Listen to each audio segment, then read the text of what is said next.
Every generation gets one game that quietly changes everything. This is one of them. In early 2017, a small studio in Australia released a game almost nobody knew was coming. No publisher, no billboard, no trailer playing before every big release that year. Just two developers, a Kickstarter page, a game about a kingdom full of bugs. Search Metroidvania today, and one name shows up everywhere. Every list, every comparison, every review that quietly asks, is it Hollow Knight good? So here is the question. How did a game without the marketing machine of a major publisher become the one the genre itself now gets measured against?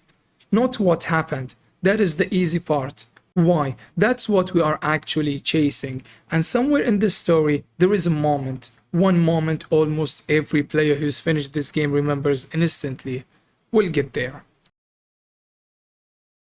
Before Hollow Knight, we need to talk about something that has nothing to do with Hollow Knight. A gap, quiet, sitting in the middle of the indie scene. Most players never noticed it was there, until it got filled. Metroidvanias weren't dying in the years leading up to 2017, not even close. Ori and the Blind Forest proved an indie game could look like a fairy tale. Axiom Verge brought back that glitchy, retro thrill of exploring somewhere unknown. Guacamelee had color, humor, wrestling moves, folklore. The genre was fine. It just wasn't the main event.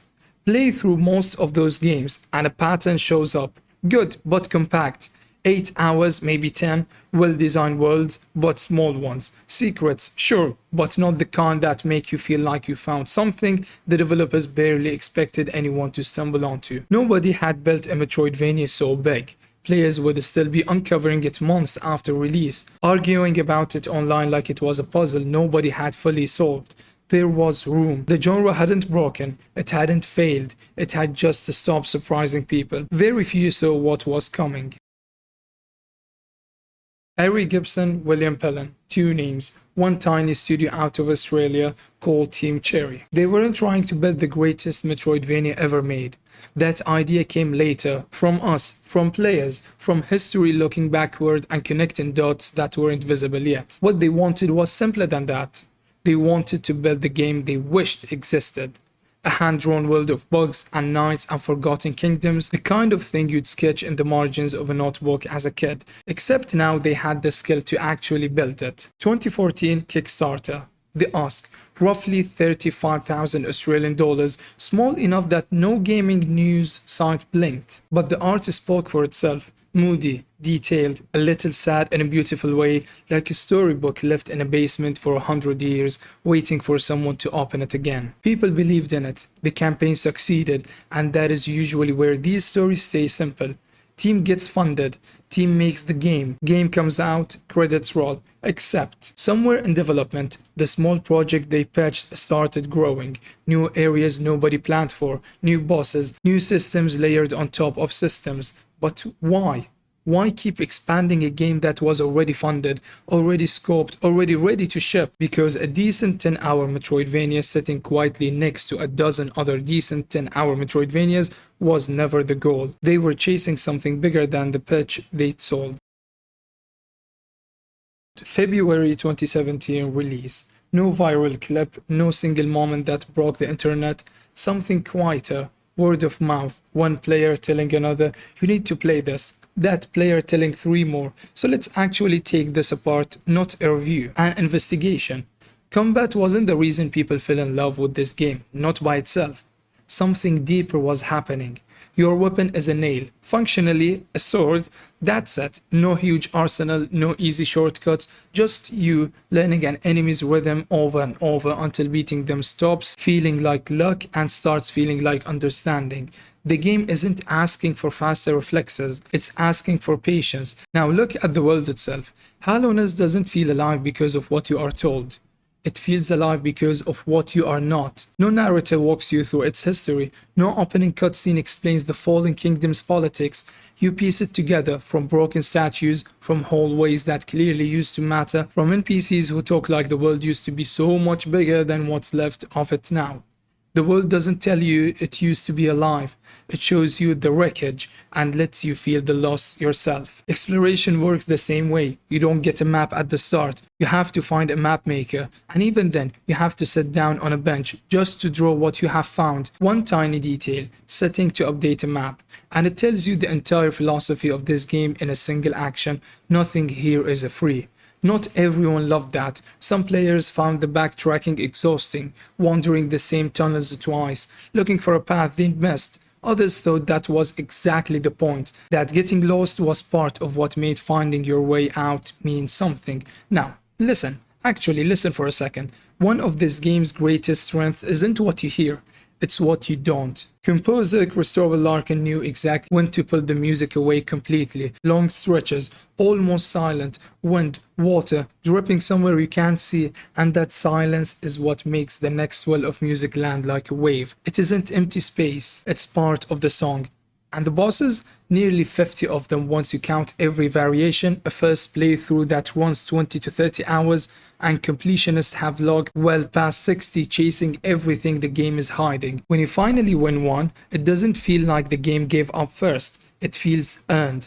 Every death teaches you something specific enough to actually fix. You don't lose and think unfair, you lose and think I see it now. So when you win, you can point the exact moment you got better. That's not luck. That's growth. And this game makes sure you feel every second of it. There is one moment we haven't talked about yet. The one almost every player who's finished the game remembers first. Remember that moment I mentioned earlier? This is it. And then you reach the City of Tears. You've spent hours crawling through caves, forests, ruins. Then you step through a gate. And it's raining. Not gameplay rain. Atmosphere. Falling across architecture bigger than buildings. Statues towering over streets that clearly once held thousands of lives. The music swells. Slow. Mournful. Like the city itself is grieving. And for a second you forget about combat. You forget the objective marker. You're just standing there.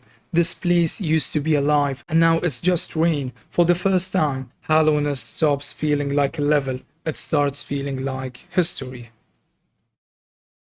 That's the moment that turns this is a good game into this game means something to me. None of these pieces matter much alone. What makes this work is how they are stitched together. Exploration feeds combat. Combat shapes your charms decide how you face a boss. That boss unlocks a new corner of a kingdom that's still quietly telling you what it lost. Not one great idea, a dozen good ones leaning on each other. And that's when the rest of the industry started paying attention. Here is the real conflict in the story. It isn't Team Cherry against the industry. It is expectation. Before Hollow Knight, players hoped a small team could build something ambitious. They didn't expect it. A tiny studio making something this deep, this polished, was the exception. After Hollow Knight, that hope became a demand.